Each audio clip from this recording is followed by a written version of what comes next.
Krishna Krishna Hare Ram Hare Ram Ram Ram Hare Hare Hare Krishna Krishna Krishna Hare Hare Hare Ram Ram Ram Hare Hare Hare Krishna Krishna Krishna Hare Hare Hare Ram Ram Ram Hare Hare Hare Krishna Krishna Krishna Hare Hare Hare Ram Ram Ram Hare Hare Hare Krishna Krishna Krishna Hare Hare Hare Ram Ram Hare Hare Hare Krishna Krishna Krishna Hare Hare Hare Ram Ram Hare Hare Hare Krishna Krishna Krishna Hare Hare Hare Ram Hare Hare जय श्री कृष्ण चैतन्य प्रभु नित्यानंद श्री अद्वैत गदाधर शिवासदि गौर भक्त वृंद हरे कृष्णा महामंत्र की जय शिला प्रभुपाद की जय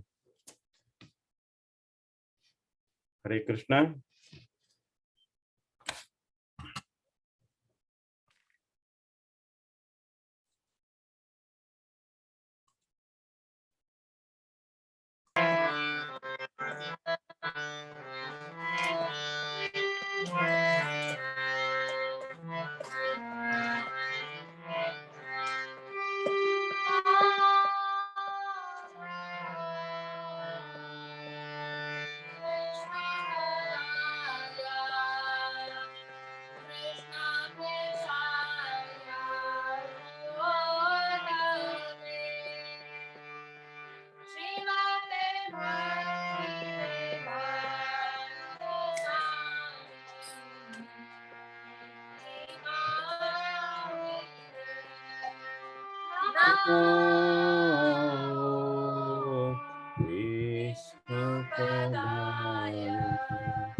Bhaktivedanta Swami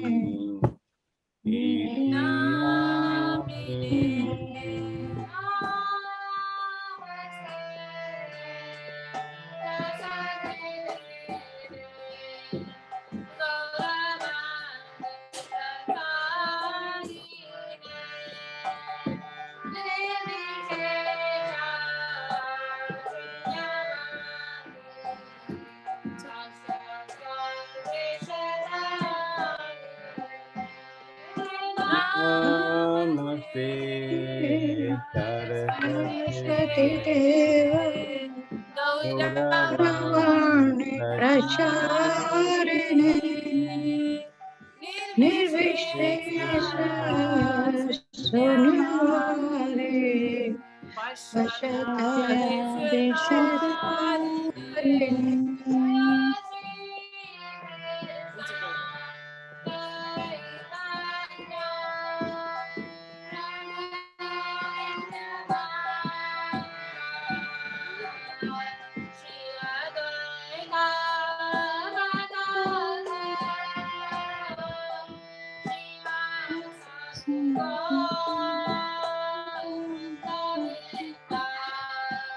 Jaya Shri Krishna Chaitanya Prabhu Nityananda Shri Advaita Gadadhara Srivasadi Gaura Bhakta Vrinda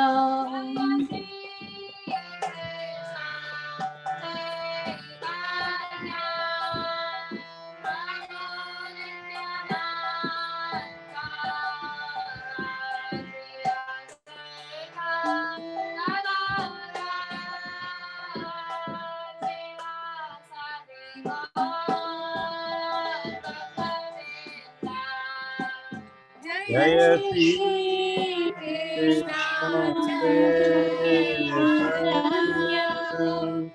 Prabhu Nityananda Advaita Gadadhara Srivasadi Gaura Bhakta Vrinda.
Hare Krishna, Hare Krishna, Krishna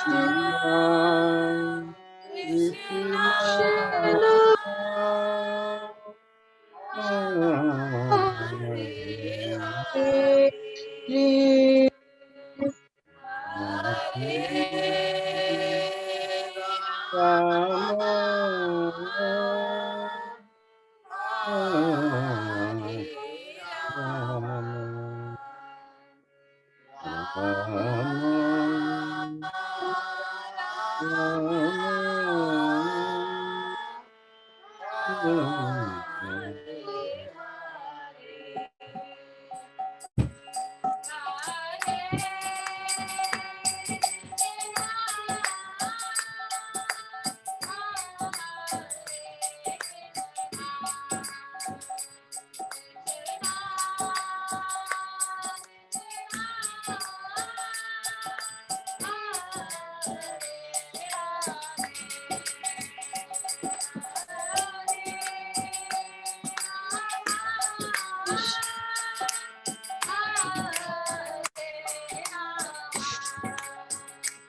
Hare Krishna, Hare Krishna, Krishna Krishna,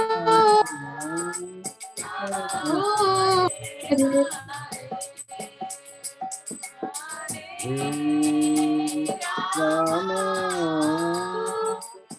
Hare Rama,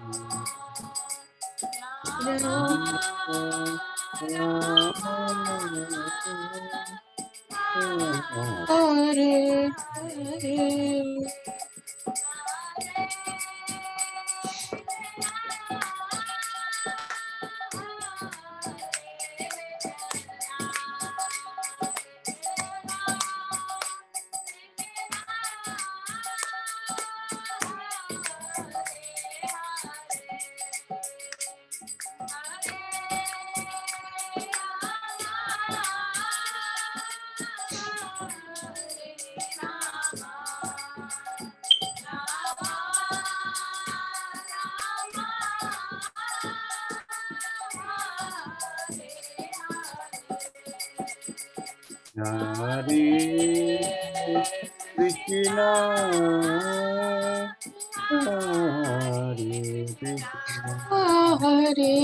Krishna, Hare Krishna,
Krishna Rama, Krishna, Hare Krishna, Krishna, Hare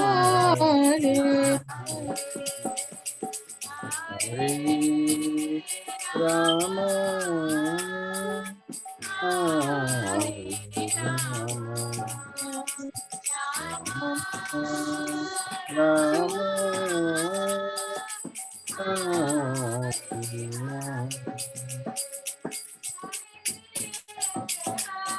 Hare Krishna, Hare Krishna, Krishna Krishna Krishna, Krishna, Hare Hare, Hare Rama, Rama Hare Rama,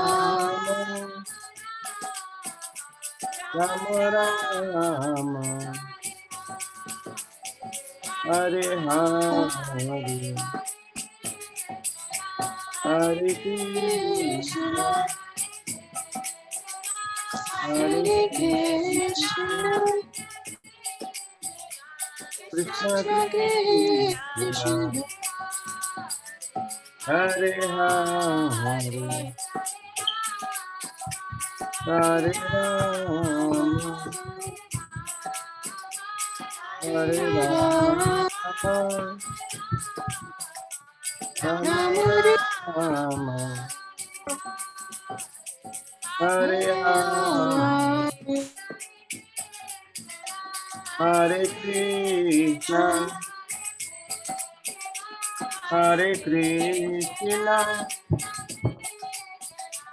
Krishna Krishna Krishna, Krishna, Hare Hare, Hare Rama,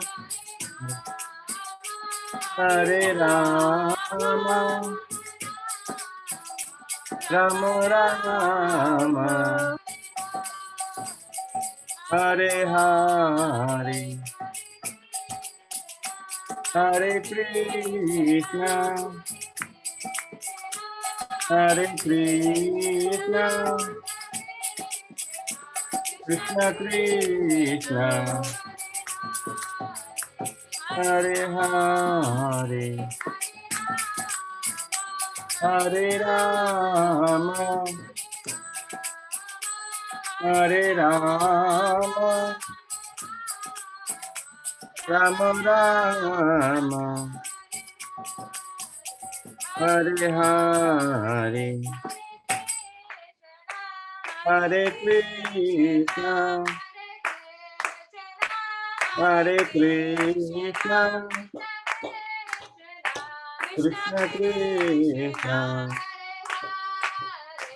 Hare Hare, Hare Rama, Hare Rama, Rama Rama, Hare Hare, Hare Krishna, Hare Krishna, Krishna Krishna, Hare Hare, Hare Rama, Hare Rama,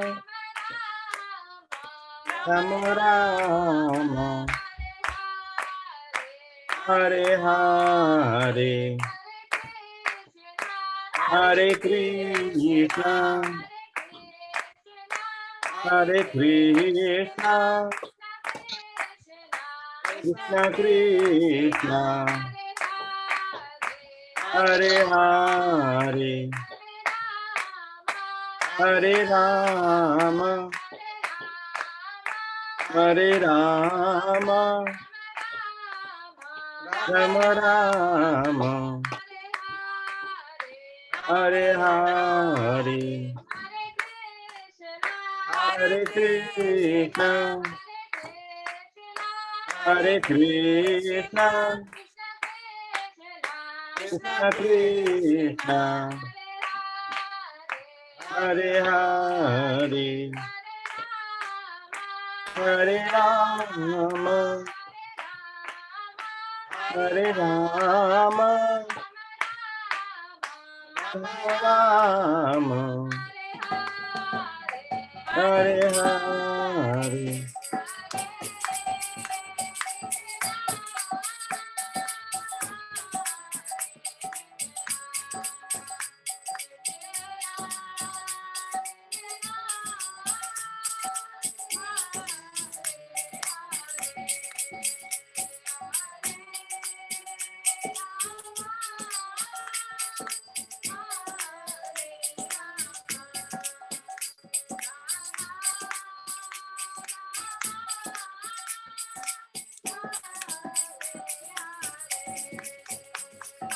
Hare Krishna,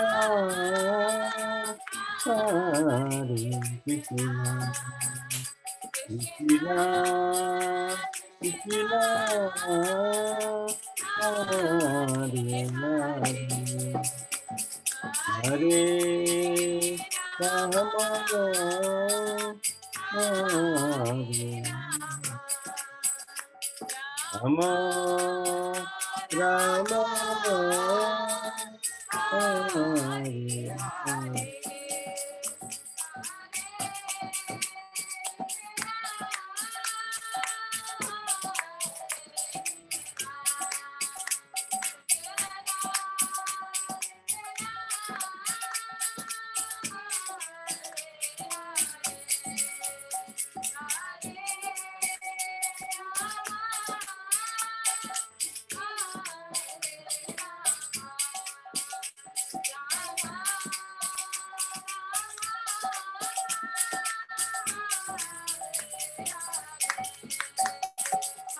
Hare Krishna, Hare Krishna, Krishna Krishna, Hare Hare, Hare Rama, Hare Rama, Rama Rama, Hare Hare.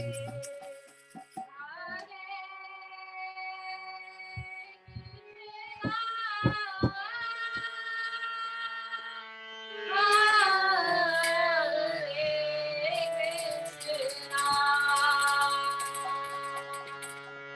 Hare Krishna,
Hare Hare Rama,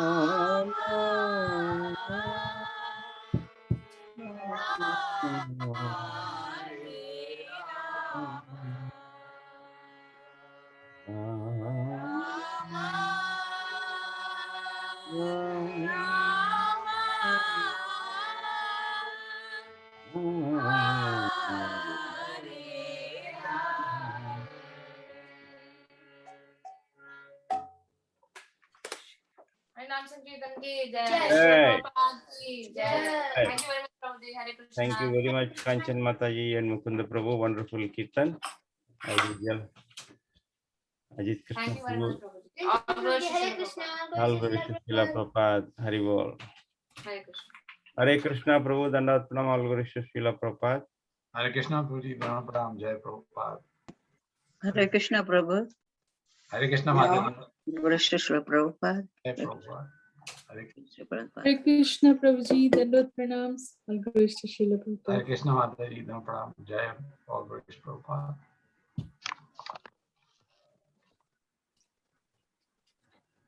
So, very nice kirtan as always. The kids do a very, very inspiring and nice kirtan. So thank you kids for that. So very nice. Thank you very much, Prabhuji. Hare Krishna. All Hare glories to Krishna. Srila Prabhupada. Jai Prabhupada. All right. So, I think, should we start with the recap, Prabhu, then? Yes, So you Prabhu. want to be like, okay.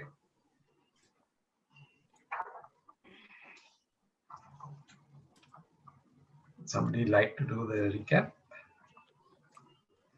Any volunteers? As usual, Saujanya Mataji, Ramcham Prabhu. I can try, Prabhuji. We covered from the third chapter, I think 15 to 17.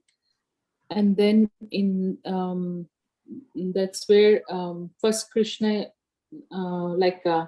Krishna is recommending, if you follow the regulative principles, then, no, sorry, those who are not yet in the platform of devotional service, they have to follow the regulative principles. That's because it's better than doing nothing. And the reason why Krishna said is that is the starting point. And then Prabhuji gave a good analogy where it's in, if we are citizens, then you have a law to follow, like a state, law of state, government laws. Like that, there's law of God also we have to follow, and that law of God is explained through Vedas, scriptures, just like how Krishna gave through his breath. Vedas came, and then Brahma did the austerities, and then Krishna told him what is his duty. So that is the law that we should know that we have to follow, and at least the beginning part. And then another thing is, by doing all this, what Krishna is saying, if you do vikarma, then you get into sinful reactions. So we shouldn't do the vikarma. So the first thinking is, let us do by following the regulative principles. So that's all up to the karma kanda stage. But then by doing that, then gradually one realizes that still we have the birth, old age, death. And then gradually they start thinking the spiritual questions. So that's where the karma yoga starts. And then the nishkama. So at that stage of karma yoga, it was one example, like why do we have to worship, like how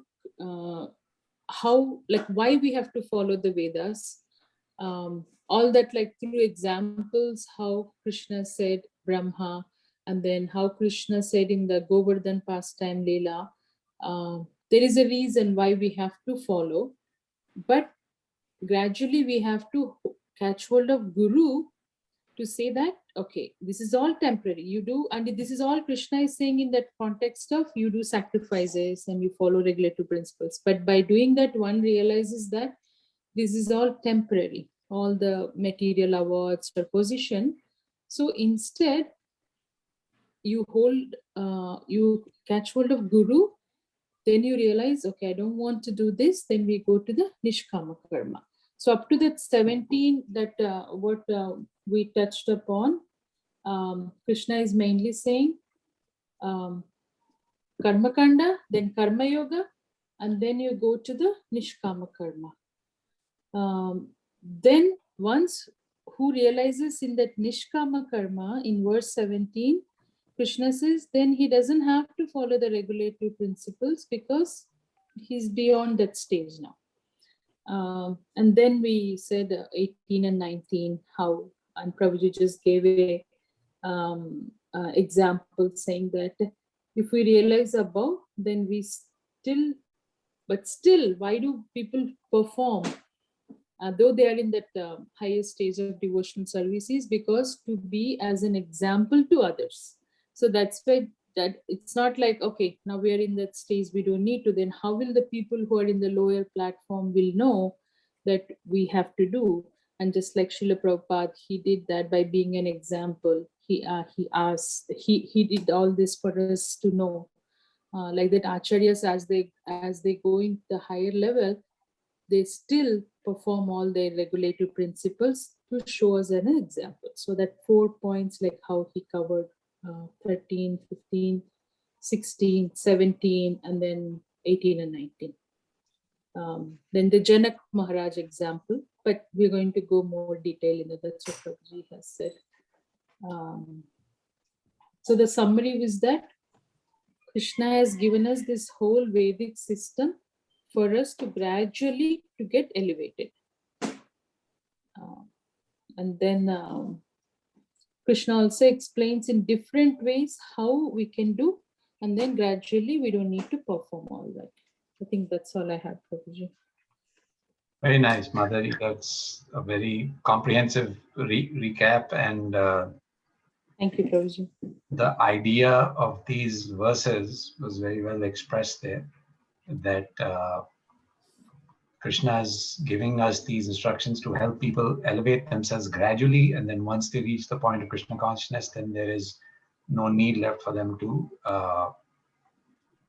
to follow the principles or follow the sacrifices of the Shastra, except to set an example for other people.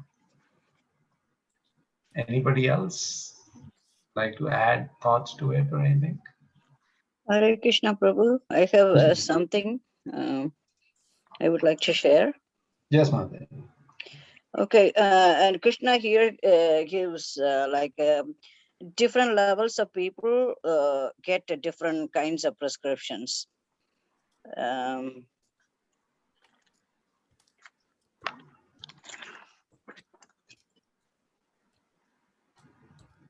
And we have talked about the first step is faith. And then we talked about different things, levels of it. And what the concluding statement I have here is different prescriptions are given to different kinds of people, levels of people, how they are advancing in Krishna consciousness. And you have to follow the Vedic injunctions. If you don't follow that, then if you don't follow that, then you will have a difficult path to progress in bhakti. Right. And by following the Vedic injunctions, a person gradually comes to the platform of bhakti. So the Vedic injunctions help everybody, regardless of what state of consciousness they are in. They help everybody elevate themselves to the platform of bhakti. So as we know, there are 400,000 different types of human beings based on their consciousness. So not everybody is on the same level of spiritual advancement. But the Vedas are so wonderful, the Lord is so kind, that in the Vedas he has given different prescriptions which are applicable to people at different levels of spiritual advancement. But there's always something appropriate for a person regardless of what their level is. And then if they follow what is appropriate for their level, and they will keep advancing, and eventually they will come to the platform of bhakti. So thank you so much, Mataji. Thank you very much, Prabhu. Thank you. Hare Krishna. Hare Krishna. Hare Krishna, Prabhuji, Namaste Pranam. Hare Krishna, Prabhuji. Yeah, Prabhuji, I was carefully going through the purport of the verse number 14, where Prabhupada Maharaj mentioned about this pandemic, So he has already given the solution for the pandemic. Yeah, so since we are already going on, so we can relate this. So line, if someone can share, then it will be good. Or just I'm reading through the line. Yes. So in the purport, Prabhupada Maharaj says, like, when there is an epidemic disease and antiseptic vaccine products, a person, okay, I will repeat again. When there is an epidemic disease and vaccine protects a person from the attack of such epidemic. Similarly, food offered to Lord Vishnu and taken by us makes us sufficiently resistant to the material affection, and one who is accustomed to the practice is called a devotee of the Lord. Therefore, a person in Krishna consciousness who eats only food offered to Krishna can counteract all reactions of past material infections, which are impediment to the progress of the self-realization. So I just want to, share one thing during the pandemic. During the month of April, one of my friend, when I called to India, so he said his closest relative, one of the closest relative passed away. He was very young, approximately 33 years old. So what he said to me is like, it is really, kind of, then I realized how Krishna consciousness helps. So what he said is, like those who are spiritually connected,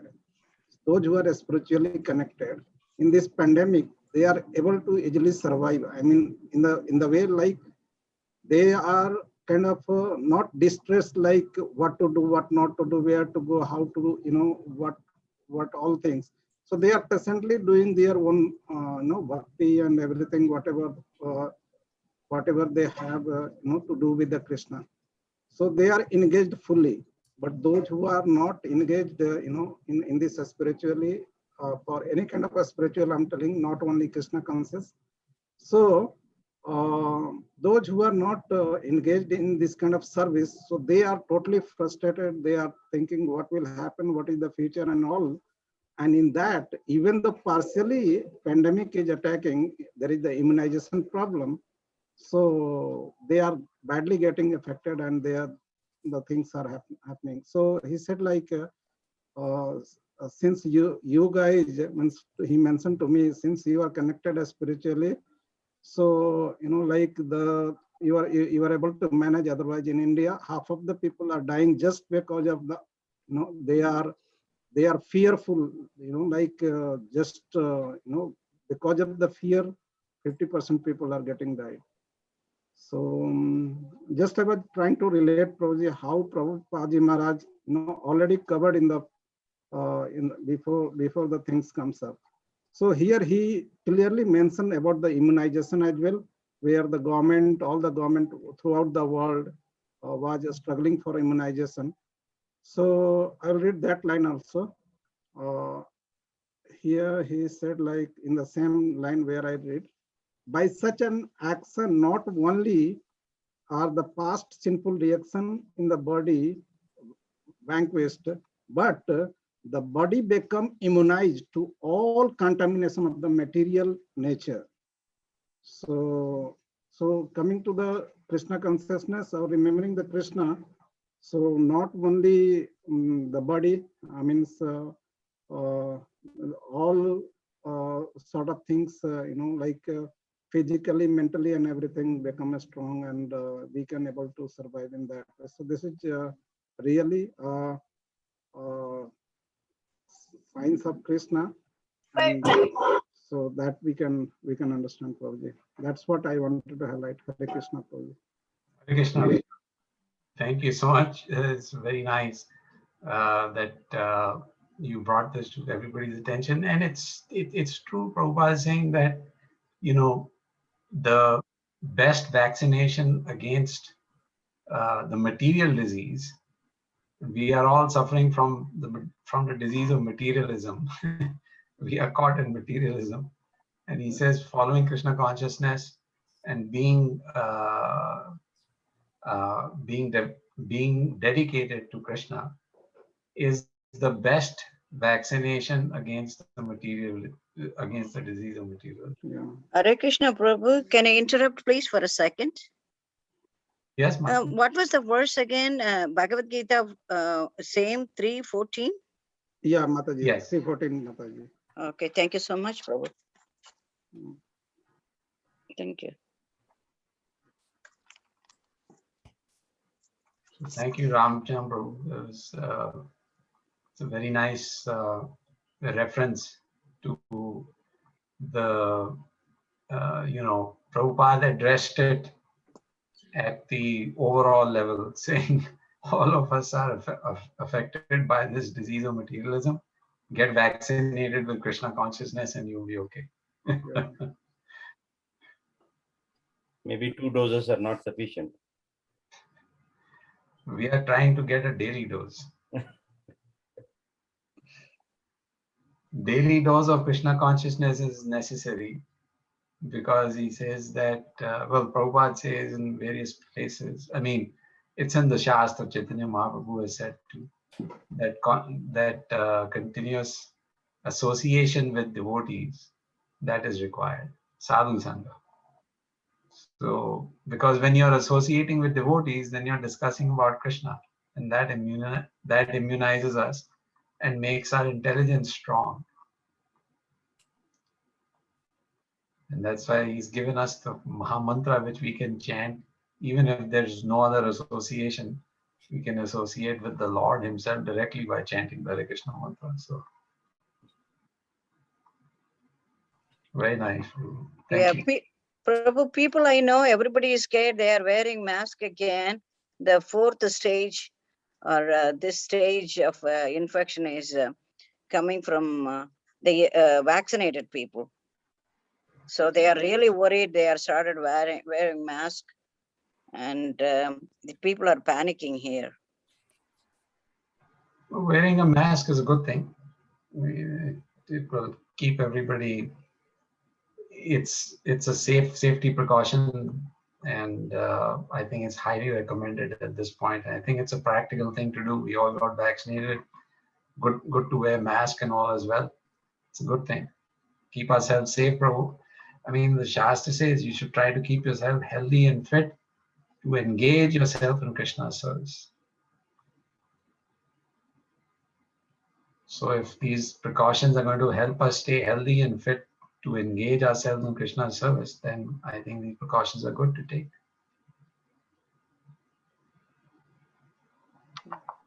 All right. Any other thoughts on the recap?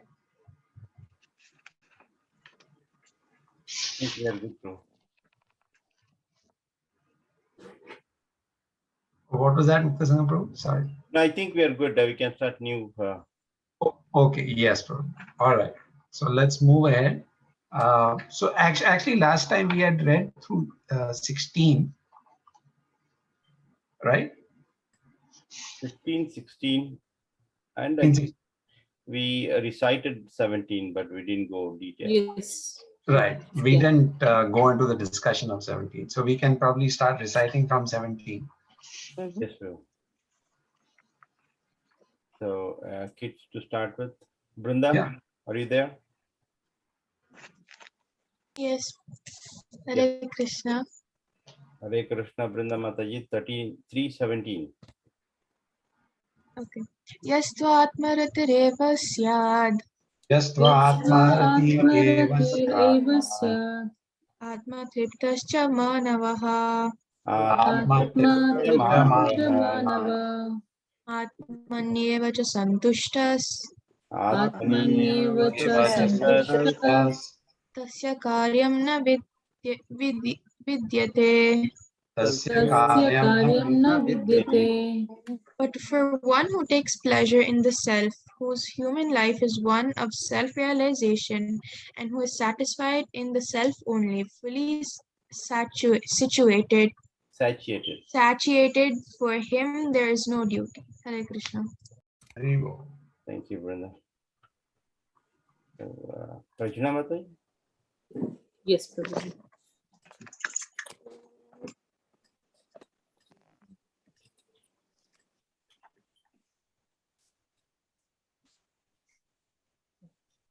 Naiva tasya kritenartu. Naiva tasya kritenartu. Nakrintena kaschana. Nakritena Nachasya sarvabhuteshu.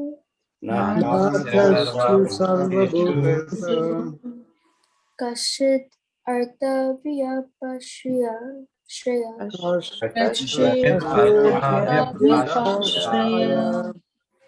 A self-realized man has no purpose to fulfill in the discharge of his prescribed duties, nor has he any reason not to perform such work, nor has he any need to depend on any other living being. Hare Krishna, Prabhuji.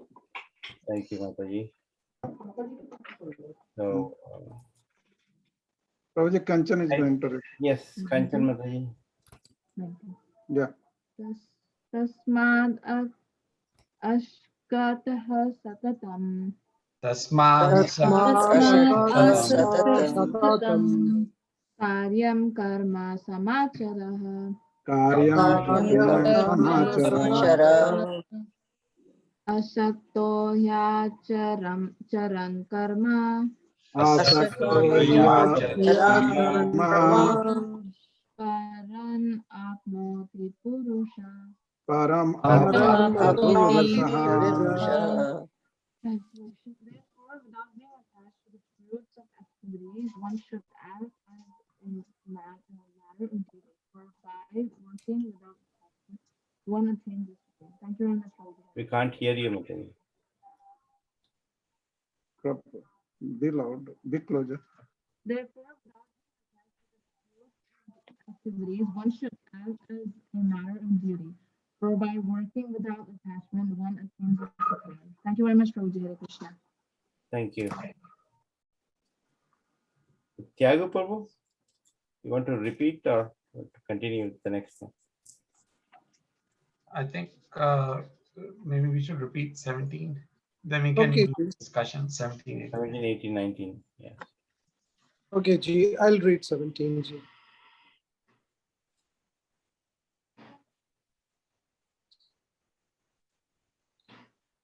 Hare Krishna, Prabhuji. Hare Krishna. Yes, Tavmat Pratireva Sayat. Yastva atmaratir Atmaratir syad Atma Triptascha Manava. atmatrastasya manava Atmanya Evascha Santustas. Atmani evacha santushtas Tasya Karyam Na Vidyate. tasya karyam na vidyate. Translation: one who is, however, taking pleasure is eliminating self only, fully satiated. For him, there is no duty. Thank you, Prabhuji. Thank you, Prabhu. Hare Krishna. 3:18. 18 Mahatma Seva Prabhu is there. He's, I can see. Mahatma Prabhu. Join. Yes, Prabhu. Hare Krishna.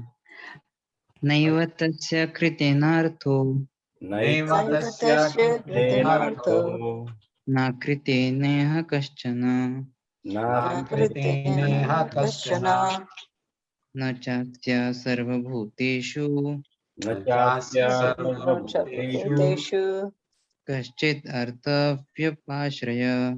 kashit Kaschit artha artha vyapashraya. Translation: a self-realized man has no purpose to fulfill in the discharge of his prescribed duties, nor has he any reason not to perform such work, nor has he any need to depend on any other living being. Hare Krishna. Hare Krishna. Thank you, Prabhu. 19. Text 19. Anyone volunteer?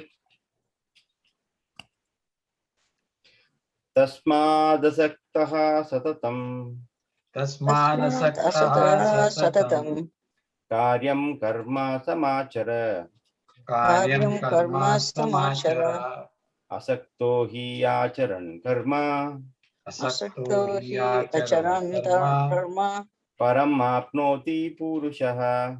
param param apnoti apnoti. purusha. Therefore, without being attached to the fruit of activities, one should act as a matter of duty, for by working without attachment, one attains the supreme. All right, so I think we'll do the discussion on these three verses today. Unless somebody else wants to recite as well. Oh, okay.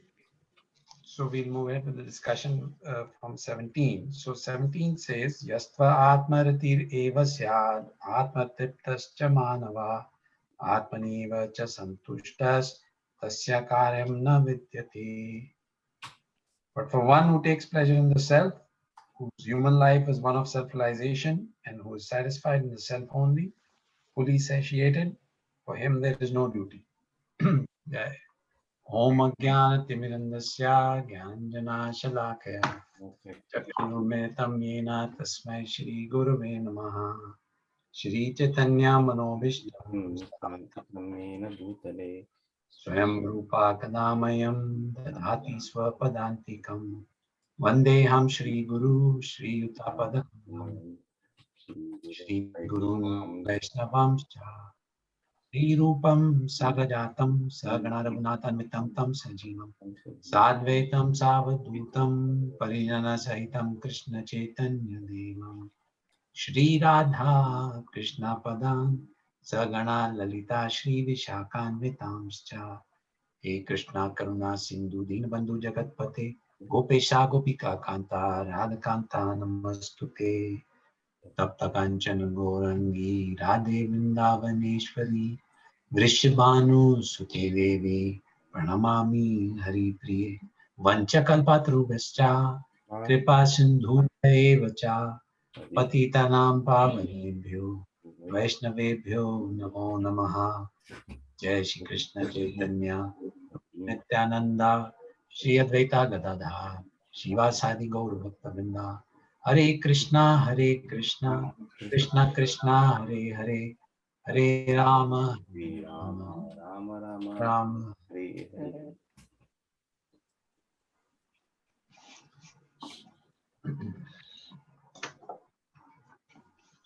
So the previous verses up till this point, we had been discussing about how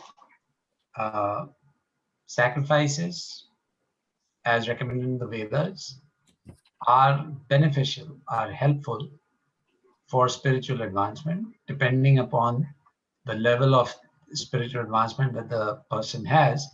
If a person follows the appropriate sacrificial processes as recommended in the Vedas, it gradually takes one to the point of Krishna consciousness. Now, when one gets to the point of Krishna consciousness, that is what is being described in verse 17 and further. So in 17, Krishna says, but for one who takes pleasure in the self.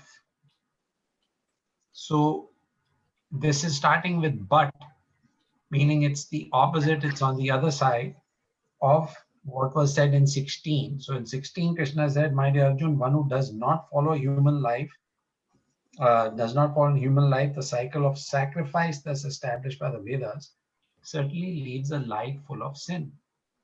And living only for the satisfaction of the senses, such a person lives in vain. You're saying if a person doesn't perform sacrifices as recommended in the Vedas, then he's leading a sinful life, and that's a useless way to lead your your human life. Because by leading a sinful life, we run the risk of then falling down into the lower species, animal species, other species of life. And so our human birth would be wasted.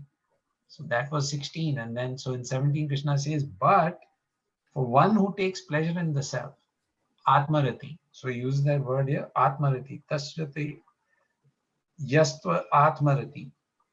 Atma is the self and Rati is attraction for. So one who has attraction for the self or is engaged in self-realization or who takes pleasure in the self, you can only take pleasure in the self if you're self-realized, meaning if you understand that you are the spirit soul and not this body. So Krishna says, for such a person whose human life is one of self-realization and who is satisfied in the self, fully satiated meaning fully satisfied, for him there is no duty.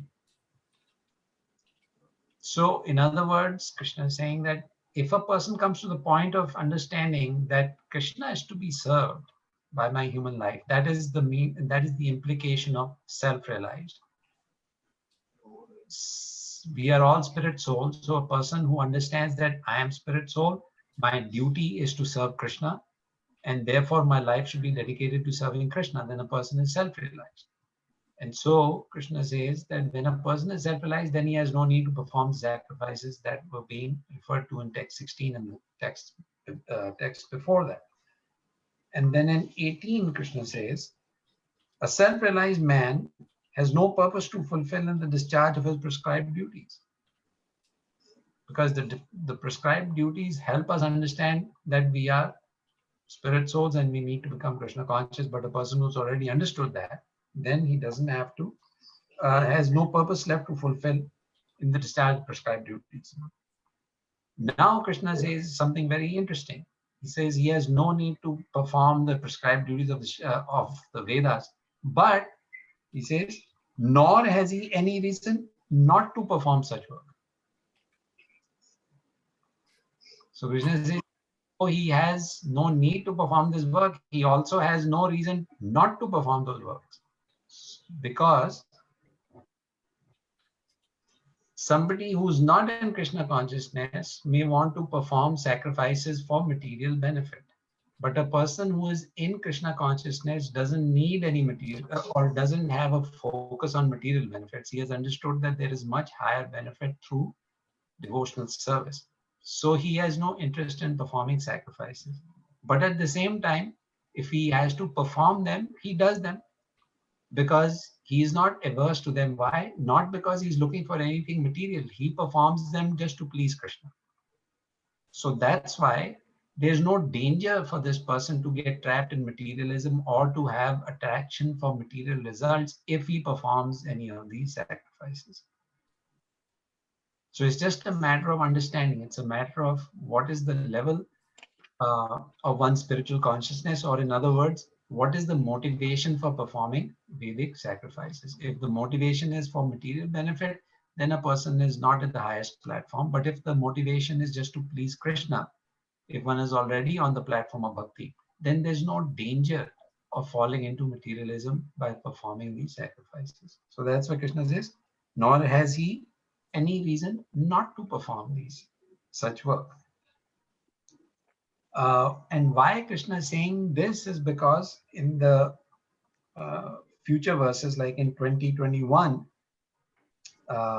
Krishna is explaining how many self-realized people also engaged in these sacrifices and performances of these sacrifices to set an example for the common people. Okay, so then he says, nor has he any need to depend on any other living being. If a person, see, we all live in a society, we all have dependence on society for different things. We depend upon other people for different things. Nobody can perform anything, or nobody can live alone just by themselves. In fact, for simple things like food, we have to go to the grocery store. So we depend upon the farmers for our food, for example. So there are dependencies. But what Krishna is saying here is that a person who is in Krishna consciousness does not have to depend on any other living being, meaning he understands or she understands that everything is eventually provided for by Krishna. So if I have resources to buy groceries, those resources have come by Krishna's mercy. The money has come by Krishna's mercy. I need to go to the store and therefore depend upon the store for buying my food stuff. That arrangement also of the food stuff being available has been made by Krishna. Because think about it, when there are droughts and when there's scarcity, so many people cannot even get food, whether they go to one store or the other. Then people start hoarding and shelves become empty in stores and so forth. So these things happen because of natural calamities, and those are Adidevic, those are caused by superior arrangement. It's under under the jurisdiction of Krishna only. What is happening in the West Coast, all these fires that are taking place, this pandemic which we are all going through. I mean, this isn't something that we wanted.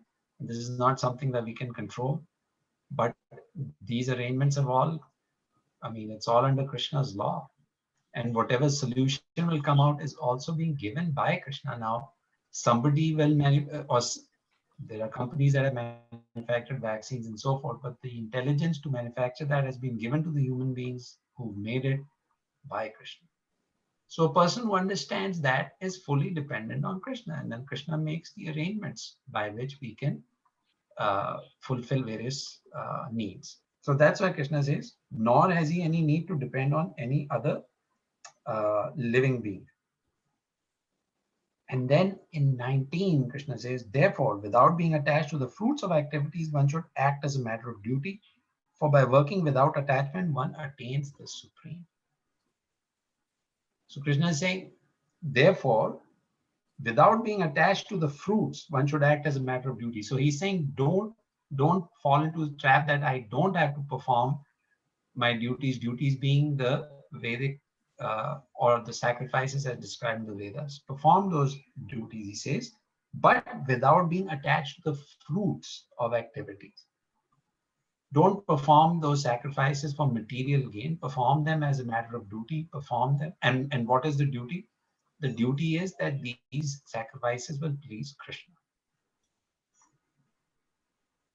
Or for a person who is in full Krishna consciousness, the duty is that if I perform these activities, other people will follow. Those who are not in Krishna consciousness, they will follow. So that is why Krishna is recommending that these duties should be performed, but without attachment to the result.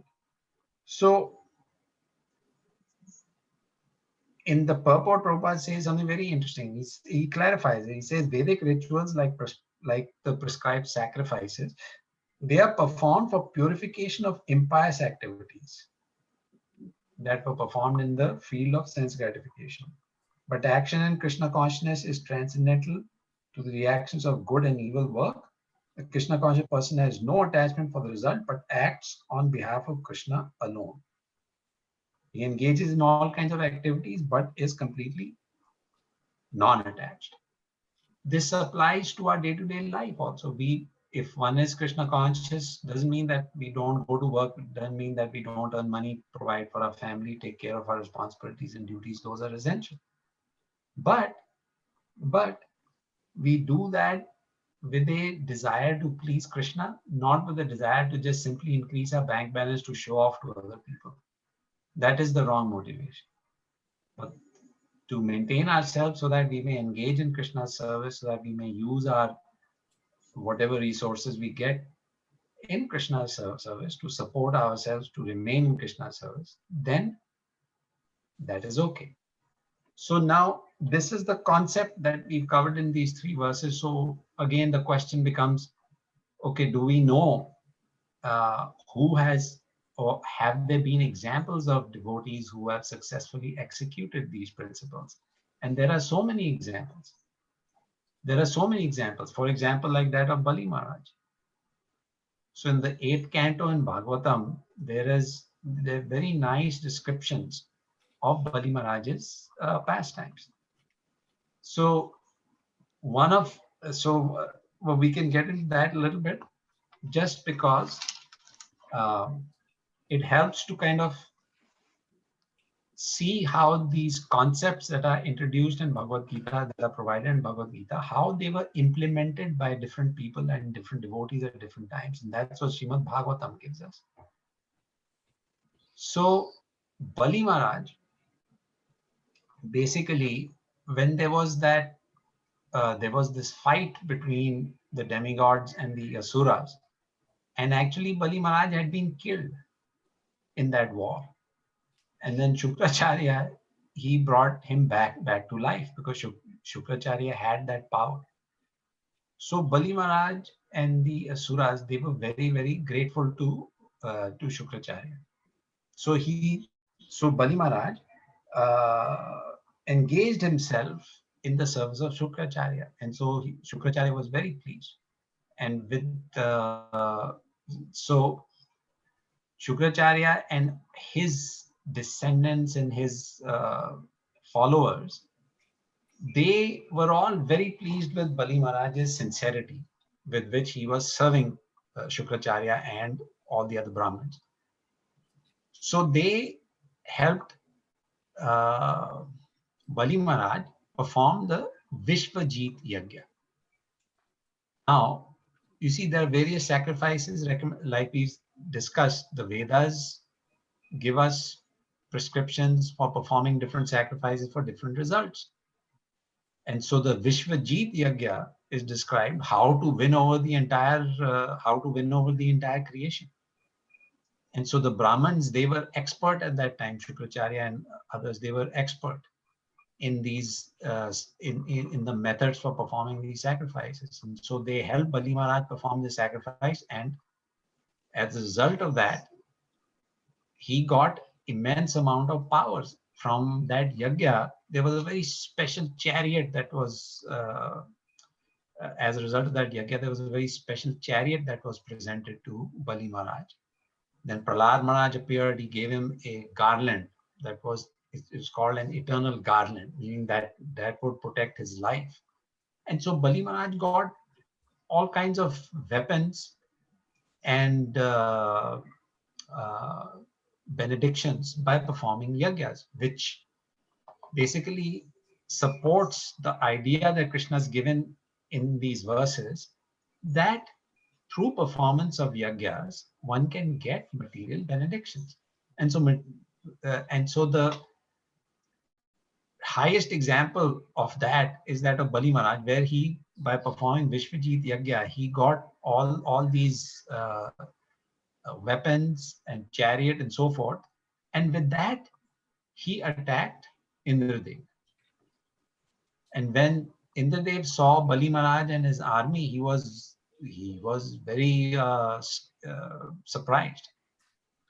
And so he went to his guru, and the guru said that you demigods actually don't have a chance of winning against Bali Maharaj, because Bali Maharaj has been favored by the Brahmins.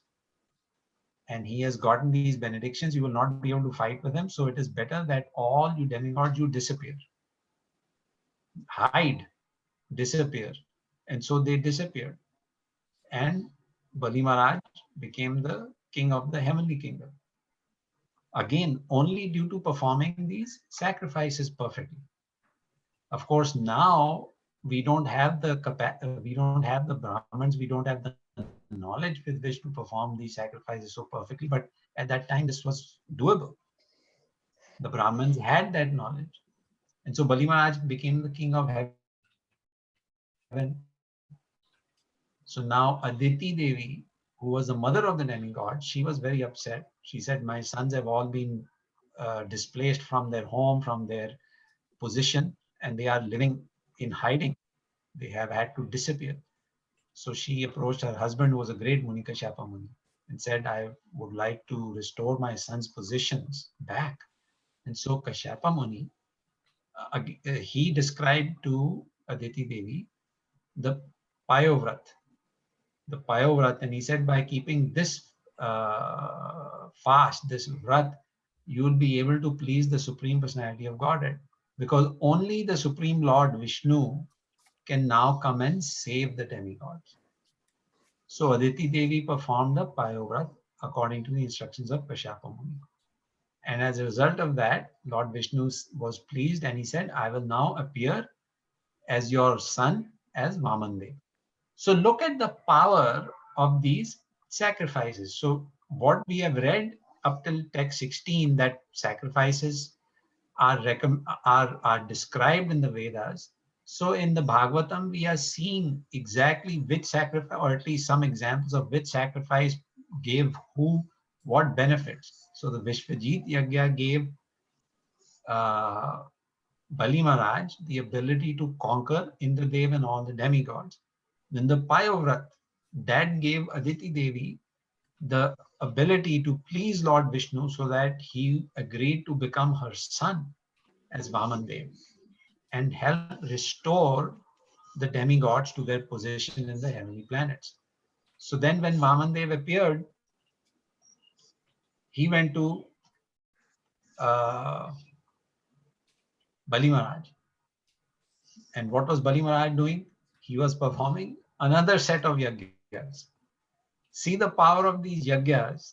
When Bali Maharaj saw that by performing Vishwajit Yagya, he got so much power.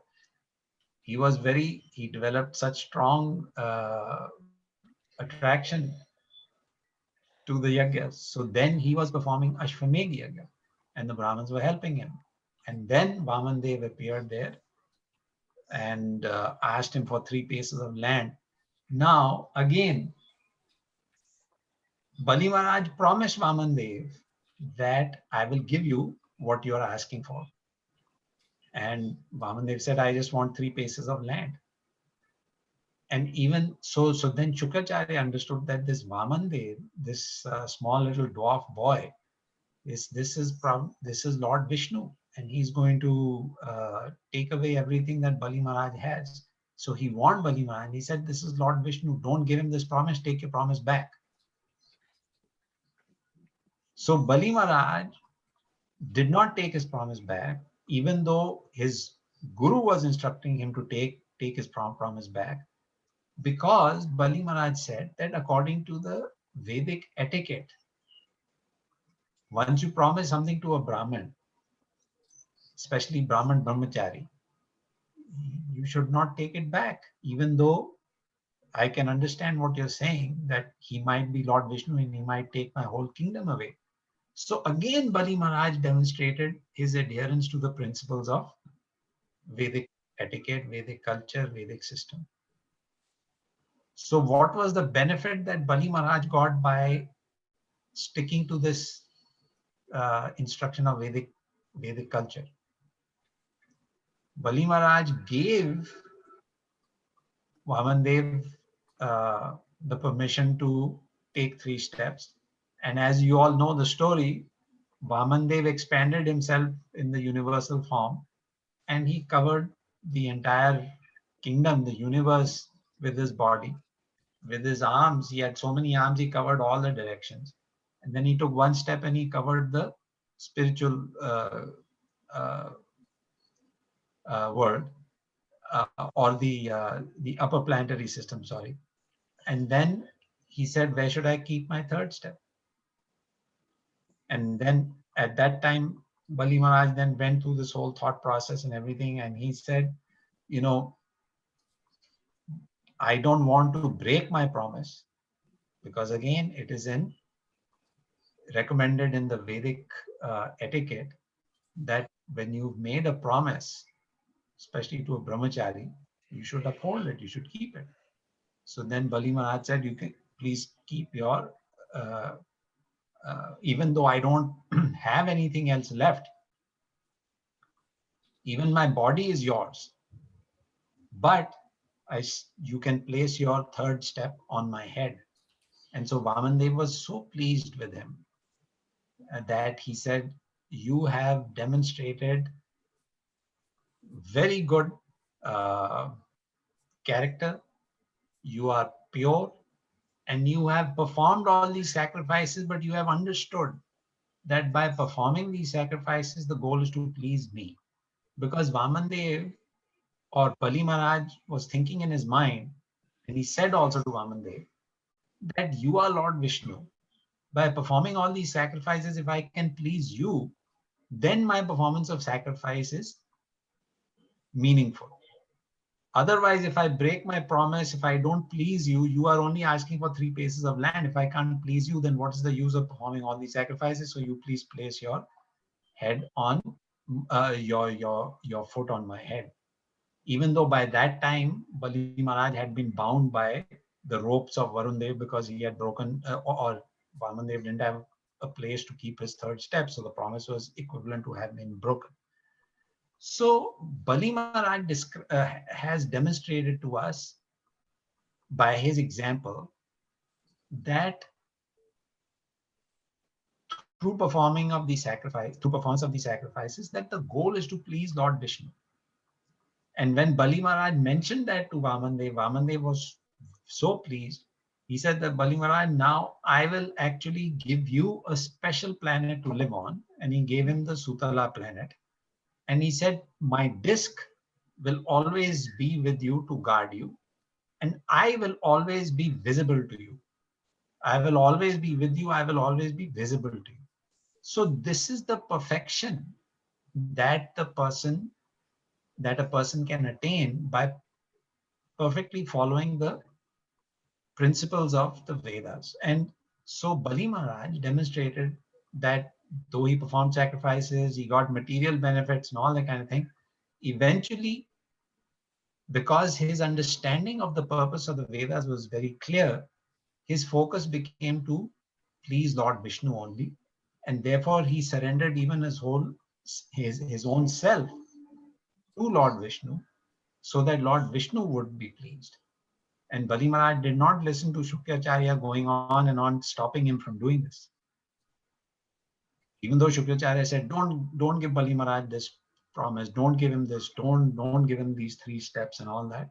Still, Bali Maharaj went ahead and did it because he had made the promise, and that was in accordance with the Vedic principles. So Bali Maharaj demonstrated perfection. And Shukracharya was a perfect Brahmin, but he had not understood what Bali Maharaj had understood. That is, if by performance of these sacrifices you cannot please Vishnu or don't develop the understanding that everything should be performed for Vishnu's pleasure, then you have actually not reached the highest conclusion. So this was a very, very brief synopsis of the pastime of Bali Maharaj, but I wanted to kind of rope it in here because it demonstrates clearly the example of a person who has understood the purpose of the Vedas, the purpose of performing Vedic sacrifices. There are material benefits, but a person who rises above those is always favored by the Lord. And Vamandev told Bali Maharaj in this connection, because first Vamandev took away everything that Bali Maharaj had, and then he gave him even more than what he had. So Vamandev explained to Bali Maharaj, he said that if a person is materialistic, then his possessing of opulences is a danger.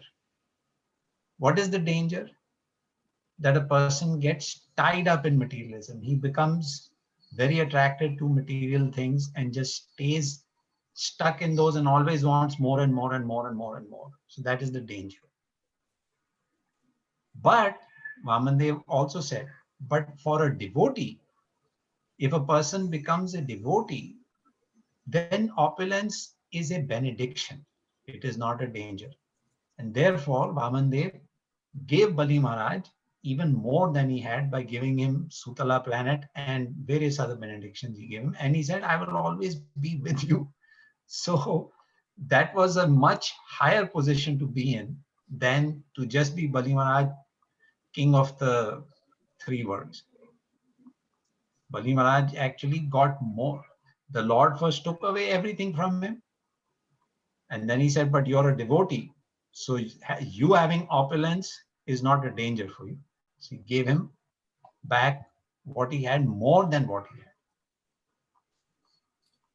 So these are some of the takeaways from these verses. And then next time we'll go further into text 20, 21, 22, and so forth, where Krishna gives various other examples of people who have followed these Vedic principles and why they should be followed. So I'll stop here, Prabhu, Mataji. Any questions, comments, or thoughts that you want to share?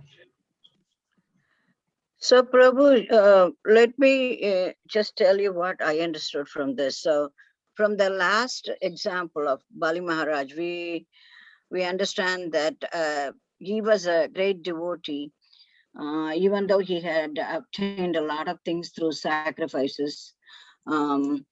Since he was a devotee, he did not mind losing them because he understood his final position, that is to be with Krishna or Vishnu. So I think everyone, because first time when I heard it, I didn't get it. When you were explaining to me in the 17th verse, even though if you are not a devotee and if you are just accumulating wealth, and you don't have any concept of Krishna consciousness or anything, you are those things will become a curse, or it will create some problem for you. But if you are a devotee, and if you understand that the final thing of all this is to surrender to Krishna, to know more about Krishna, so, and then there is no danger of getting involved with the material possessions. So am I right, Prabhu? Yes, Madhuri, exactly. That's exactly right. And so basically, when a person becomes a devotee, one understands that whatever material possessions we have, whatever material benedictions we are given by Krishna, they have to be used in Krishna's service. If we are using them in Krishna's service, then there's no danger from them. But if we don't use them in Krishna's service, then those become very dangerous. So that's why when this Bali Maharaj episode took place, when uh, uh, Bamandev asked Bali Maharaj for 3 steps of land, Shukracharya said, don't give. He'll take everything away from you. And Bali Maharaj thought to himself, and he said to himself, that even if he takes everything away from me, this is Lord Vishnu. It all belongs to him. What is my loss? It's not mine. It belongs to him. If he takes it away from me, it's still his. I'd rather please him than break my promise and displease him. So Bali Maharaj demonstrated that he was not afraid of losing all these material things. That means he had understood everything belongs to Lord Vishnu. So if Lord Vishnu now takes 3 steps and takes everything, but he's happy, then Bali Maharaj said, I'd rather make him happy than hang on to all of this, like Shukracharya is saying. So that is the conclusion. The devotee says, understands Vedeshta Sarveraham Eva Vedyo. Krishna says that from the Vedas, the main purpose is to understand me by following principles of Vedas, and Bali Maharaj understood that. So you're absolutely right, Madhuri. That was Bali Maharaj's thought and understanding, and so through the story of Bali Maharaj, we see the proof that when a devotee is fully convinced that everything should be used in Krishna's service, then there is no scarcity for that person. Krishna will make arrangements. Prabhu, can I ask you one more thing, add one more thing to it? Because even though Shukracharya is his guru, and he's a great devotee of the Lord too, was he supposed to stop him from giving that? He knew that that is his position too, to give everything to Vishnu or Sri Krishna. So why was he objecting to that? Warning him not to give up everything what he has. He's supposed to give the land to Sri Krishna. That is your commitment, or that is the way you need to act. So why, even though he was a realized soul, why was he objecting to this of giving the land or giving the boon to Krishna, Vishnu? That's a very good question, Madhuri. And Prabhupada explains that is what differentiates a devotee from a non-devotee. Actually, Shukracharya was not a devotee. He was a Brahmin. He was a very well-trained Brahmin. But he didn't have this bhavna of a devotee. And that's why he was warning Bali Maharaj to keep everything with himself and not give it to Vishnu. Bali Maharaj, on the other hand, was a devotee, and he said, if Vishnu takes it, that's fine, it's his. If Bali Maharaj or if Shukracharya had been a devotee, he would not have stopped Bali Maharaj. So my conception was, he was a guru. I thought he was a self-realized soul, and he knew he got everything from Krishna. So naturally, you shouldn't have stopped him from giving away everything to Krishna, Vishnu. So now you are telling me that he was just a guru, a brahmana, right? He was a brahmana guru. So he did, I mean, he was acting according to a guru. What he is supposed to preach him or what he is supposed to do for him, for his student. He was perfect in the Vedic rituals. Hmm. Shukracharya was perfect in the Vedic rituals, but he wasn't perfect in his understanding of that everything has to be used in the service of Lord Vishnu. Hmm. That was the deficiency there. That was the issue. So later on, he must have understood that what Bali Maharaj did. He should have thought of that too. Why I didn't think of that? You are supposed to surrender, give everything to Krishna, and he must have realized that too later on, right? Well, later on he realized it, because then Vamandev asked, after Vamandev gave Bali Maharaj the benediction, then Vamandev asked Shukracharya, okay, Shukracharya, you had cursed Bali Maharaj that if Bali Maharaj didn't listen to him, he would lose everything. And so Vamandev said, that's why I took everything away from Bali Maharaj. But now you tell me, now that I've given Bali Maharaj Sutala and given everything back to him, what was the deficiency in his performance of the sacrifice? And so at that time, Shukracharya admitted that he said, that was my fault. I should not have cursed him. He was right and I was wrong. And then Shukracharya understood what Bali Maharaj already knew and what Bali Maharaj did. Okay, thank you. And where was the planet? What planet did he send him to? Sutala. Sukala. Okay, thank you. Tala. Supala. Thank you, Prabhu. Sutala, not Supala. Oh, sorry.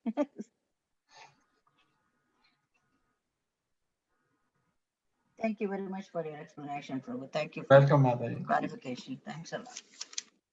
Also, Prabhuji, we can say that this is for us to show as an example, right? We can master all the scriptures, you learn, and then you become great, and then you teach others. But what is the use if you don't understand the purpose? So by this, even for us, we are learning something. So like how you were telling in the previous class, they set as examples, like how Krishna arranges all this for the future and for us to learn. Just that thought came to me, Prabhuji. And now for this Kali Yuga, the only sacrifice is the Nam Sankirtan. Correct. And nothing else we can do. And that also to please Krishna. Again, that's it. That's exactly right. Because we don't have in this age the expertise that Shukracharya had to perform these sacrifices so perfectly that these benefits or these results could be attained. But Krishna is so kind that he's come in Kali Yuga as Mahaprabhu and given us Sankirtan Yajna, which he says will give you all the benefits that these sacrifices can bestow upon you. Thank you, Prabhuji. Welcome, Mahaprabhu.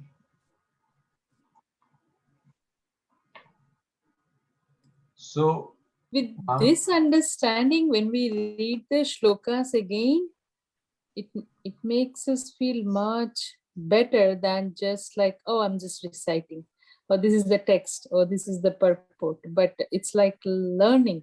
Otherwise, it won't imprint. So the way you are giving us like, takeaways, example, and the connection deep, that's really helping us, Prabhuji. That's helping Mataji. See, and this actually helps, or I hope it helps me too and all of us in our japa. Because when we chant our japa, sometimes people say, oh, it becomes mechanical and all that kind of thing. But if you keep reminding yourself that when you're performing this japa, you are actually getting the benefits of all the yajnas that can be performed, then it kind of makes you more enthusiastic. It makes you more enthusiastic. Thank you, Prabhuji. Welcome. So can I ask you a question? Yes, Prabhuji. So in one of the lectures I have heard that once you come to the stage of Uttamadhikari, once you become a self-realized person, then you don't have to even chant Mahamantra. Okay, so if I relate that to this sloka, that if you become a self-realized person, you don't have to do any duty. So the main duty for us in this Kali Yuga, for us, is that Nama Sankirtan. So is that self-realized person you not have to do even that? Is that what I understand from this sloka? That because I heard the same thing from one of the lectures, that if you become self-realized, you don't have to really chant also. You don't have to chant Mahamantra. And there are many self-realized souls from South India. I'm from South India. So South India, where they haven't chanted Mahamantra, but they always chant the glories of the Lord. Okay, songs or by various ways, but they have not chanted Mahamantra. In this Kali Yuga, I'm talking about. So if Kali Yuga, Mahamantra is the only source that we all know, that Mahamantra is the only way. Nastyeva gatiranyata. So, and those realized souls, they haven't chanted Mahamantra. They haven't chanted. They have chanted only the glory of the name, Lord. So, is that what the understanding is? Correct understanding that you don't have to chant Mahamantra if you become self-realized? Well, so here's the thing. The devotees that you're referring to who have become self-realized, and they only by chanting the glories of the Lord, basically by chanting the Mahamantra or by chanting the glories of the Lord, the effect is the same, because it's the name of the Lord, right? The Lord is absolute. So his glories, his name, his form, his pastimes, they're all the same. They're all Krishna, because he's absolute. So these devotees have achieved perfection simply by chanting the glories of the Supreme Lord. But the key factor there is that they have focused their mind on the activities of the Supreme Lord, which is actually the same thing as chanting the Mahamantra.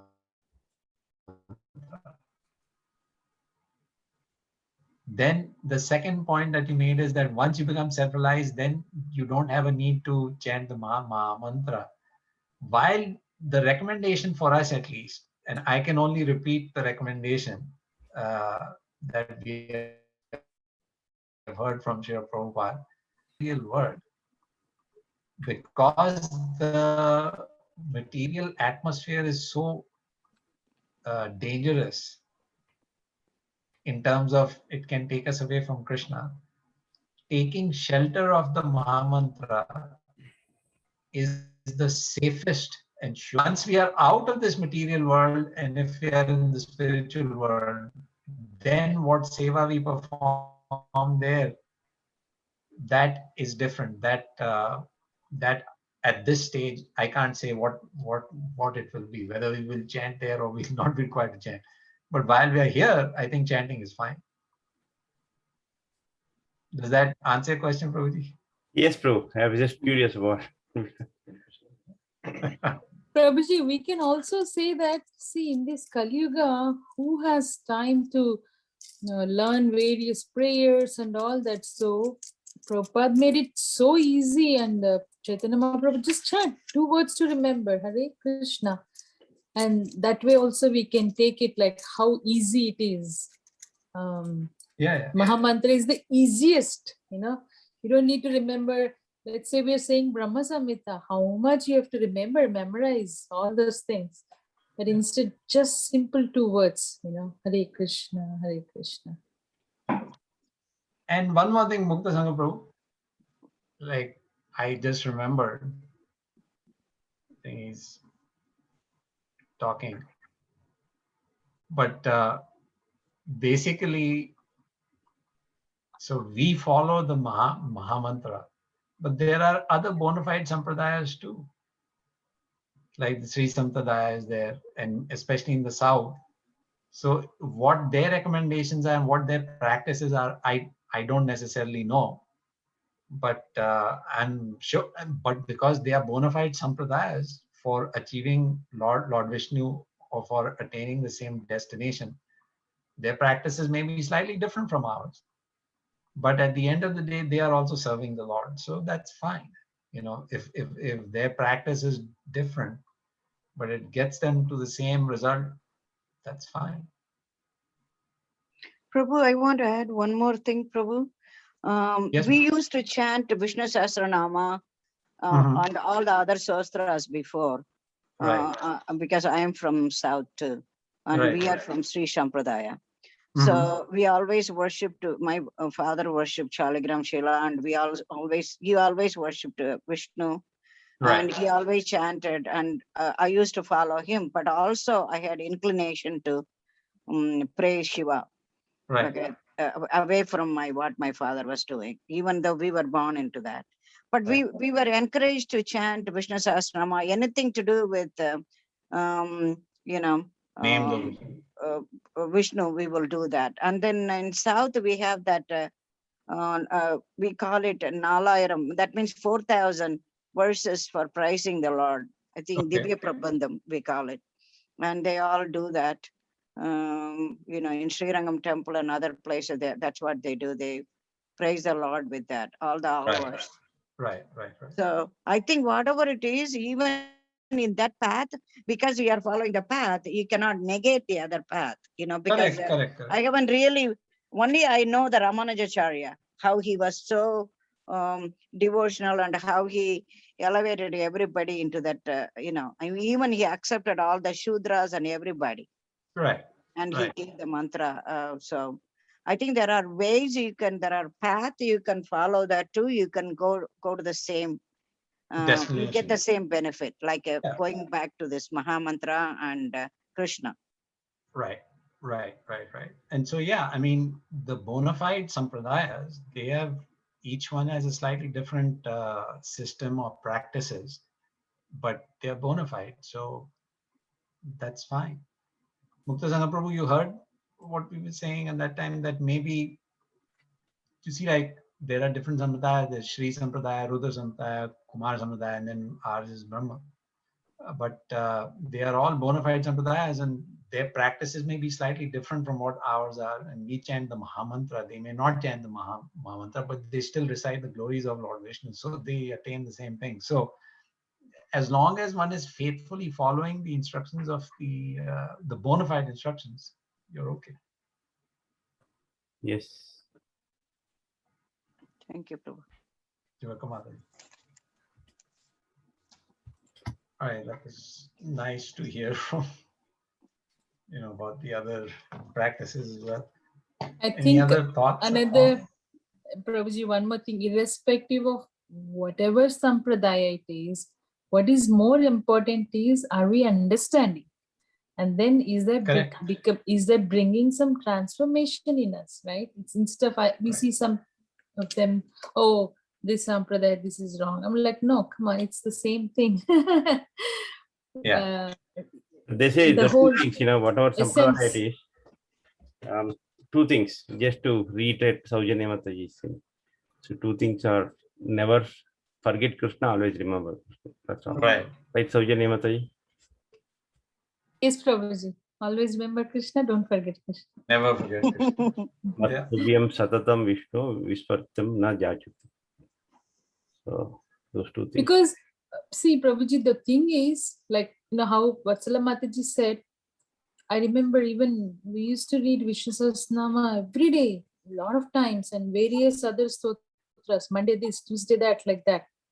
But then I feel myself personally, just by, yes, it has the effect, no doubt. Like, you know, in other lectures we were hearing, if there's a like a heat, in one of the Bhagavatam class, I heard this example. If there is a heat or a fire, a kid does not know, but then when the kid touches that fire, it does its own, whether it is like, it's not that, oh, the sun god doesn't know, or the fire god Agni Dev doesn't know that, oh, it's a baby who is touching, so I shouldn't burn the hand. It's not like that. Like that, when we chant and when you think of Krishna, it has its effect, even though you don't know the value or not. But the thing is, even by chanting all those, is it bringing any realization in you? That is what is more important. For years together, I can chant every day that stotra, this stotra, but then what? What next? That's why you are in Kirnakashas. That's why you are in Chaitanya Mahaprabhu's mission. We all were doing different things, but we were finally introduced into Srila Prabhupada's books, and we are following now, and we are chanting the Mahamantra. So the one thing, instead of doing thousands of things, we are doing one thing, simple thing. Yes, So that makes so, sense to me. That makes yeah, even when we speak to some friends, they ask very good logical questions, but they're not aware of, Krishna consciousness or movement. When we are logically speaking, I feel like this is my experience, yes, we did all that, but then what? What next? We follow the same thing, you aspire the same material benefit. That's it. You think that I'm doing all this because I'm supposed to do. No. Then what happened to you in your, what did you realize? What transformation come in you? And what anarthas went away? What attachments went away? That's what measures whether you follow this stotra, do this. And I feel that in Krishna consciousness, at least me personally, I'm very happy to say that change has come to us only in Krishna consciousness movement. That's what I felt, Prabhuji. That is exactly, and that is exactly that's a very important point, because the way Prabhupada has explained everything to us, it makes it less mechanical and more logical. Yes. You understand why. I mean, every time we read Bhagavatam, Bhagavad Gita, we read the purports, it helps us understand why we recite what we recite. Yes. Versus in the past, we used to just recite because we were told to recite, whether we understood or not. Now, that also is a good thing. It's better than not reciting. But with Prabhupada's explanations, it opens your eyes, because then you understand, okay, here's what it means. Here's why we are saying this.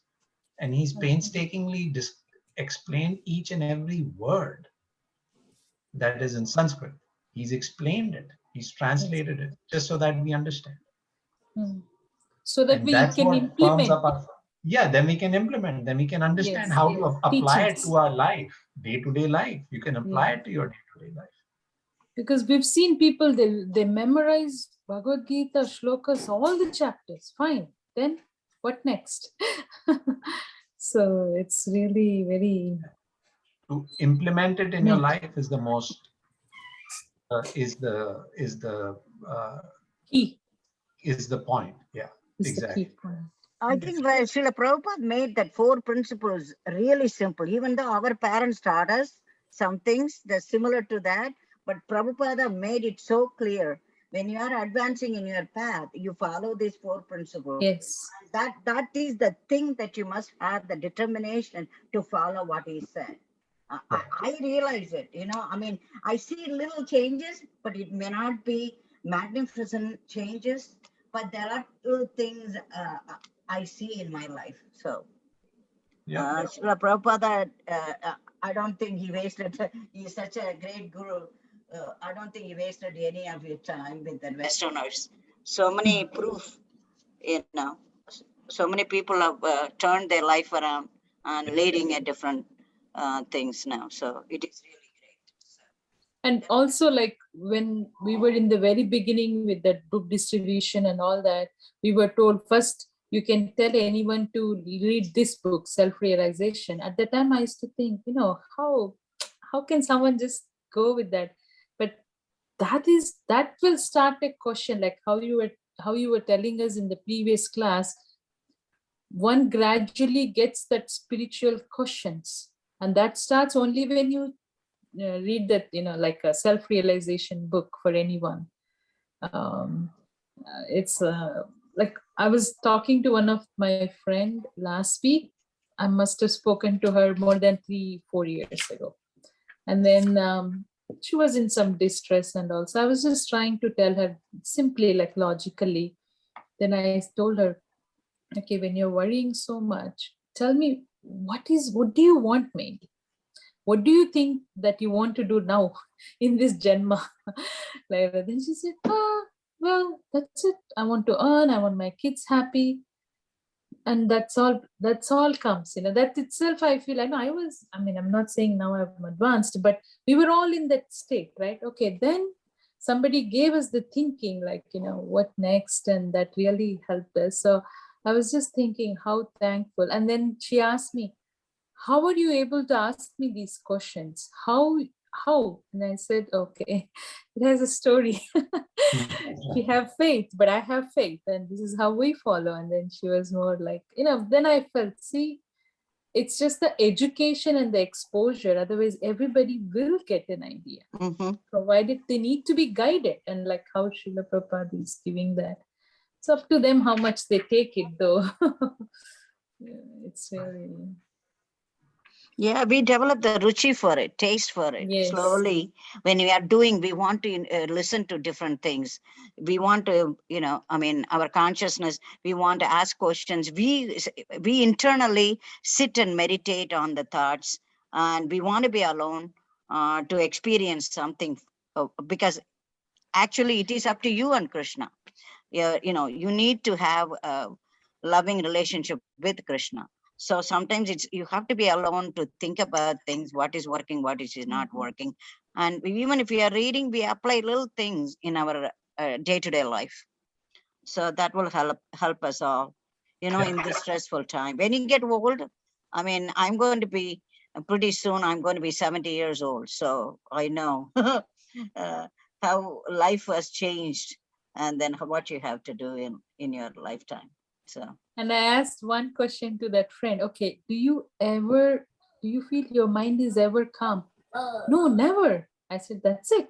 Do you want your mind to be calm? Yes, then you have to calm down, think. And, it just went on. So I felt like, how much Srila Prabhupada has taken the efforts to understand and make us explain and come down to the low levels, small examples, and then compared to past times, the teachings, it's like, oh my God, endless. I don't think anybody could have done it. At his age, he came over here, not knowing anybody, and all the white people, and he started. That is really remarkable. Nobody would have done it.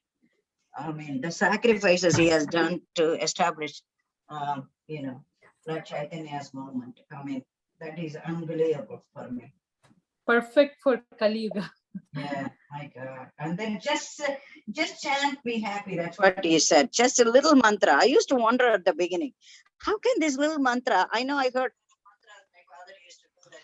Chant 1 lakh times. But I used to say, oh my God, how am I going to do 1 lakh? But Prabhupada says the same thing, that simple verse, and you accept it for some reason. That is his greatness. That is his blessing. Thank you, Mataji. All right. Yeah, we are good. Okay, thank you all so much. Thank you all. And before everyone leaves, Prabhu, I have a couple of announcements. If it's okay with you, I'll take only 2 minutes, not more than 2 minutes. Yeah.